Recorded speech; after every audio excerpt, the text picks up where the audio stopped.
Hi, I'm Brian Chain, and today I'm having a look at Monday.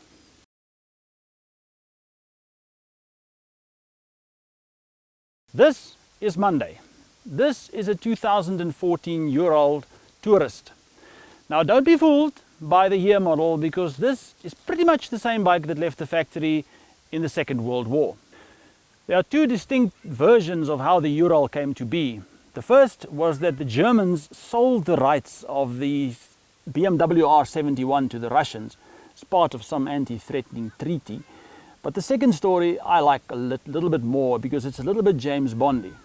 Apparently in the Second World War, Stalin wanted to have a sidecar motorcycle in the front line, and what he then did is he went and stole 5 BMWs via some Scandinavian trick, and he reverse engineered the BMW R71 to make this motorcycle. Because of the weight of the sidecar, the motorcycle has a natural tendency to pull to the left as you pull away, because the sidecar wants to stay behind. Once on the move though, if you throttle down, the motorcycle brakes and the sidecar wants to overtake you. So it took me about an hour or so riding around with Reino Greef, the owner of Sidecar Africa, to get the hang of it. I still haven't got the hang of it. I know this is going to take a lot of training.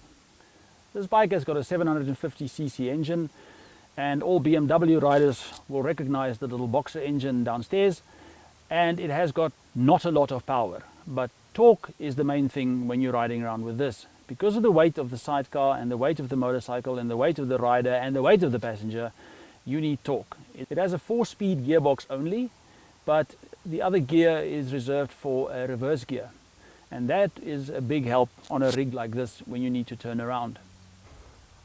Over on this side, where the passenger sits, it's a nice comfortable place to be. There's lots of leg room, there's a nice padded seat, and if you want to take your wife along, big storage space. And I'm assuming that that is the only baggage space the husband will have. As far as riding a motorcycle with a sidecar is concerned, I would not recommend that you take your friend's sidecar motorcycle for a ride just because. You do need training. I've been up and down this little dirt road, and there was a few times that Reino grabbed the steering for me and shouted things like throttle, throttle, and steer, steer, and I didn't have a clue, because it's completely counterintuitive. If you want to turn left, you've got to put some throttle on. If you want to turn right, you've got to release the throttle, and everything is dynamically handled by the sidecar. I am an adventurer, traveler, storyteller, photographer, and I'm starting to think that this might just be a good retirement plan. The wife can sit next to me, knitting away while I ride and enjoy the countryside. So if you are interested in buying yourself one of these, head down to Sidecar Africa. The links of the website will be in the description, and speak to Reino Greef, and maybe you might just fall in love with one of these as well.